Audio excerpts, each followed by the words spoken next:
I'm gonna show you how I use this Afrikinky pure unrefined cocoa butter to make my own body butter. It comes in this black Ziploc bag and it works very well, and it keeps the cocoa butter fresh because I won't be using all at once. I use some and then I put down the rest for further use.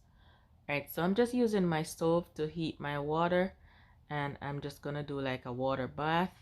And this is the cocoa butter. You can see how lovely it looks, and the smell is amazing. It's so delicious. Like, I could eat some. Could I eat it? I don't know. So we get 8 ounces, and I'm going to be using about 5 ounces today. And I'm just melting that butter. And I don't like to melt it all the way on the stove, so I take it off and I just use my silicone spoon to stir it, and the heat in the butter will melt the rest of it. Now I'm going to use my little blender, my hand mixer, to just blend the butter together. And you can see it start changing color. I'm just gonna let it cool down just a little bit and start to add my oils. And this is coconut oil I'm adding. I think that was like 2 tablespoons of coconut oil. Then this is 2 tablespoons of jojoba oil.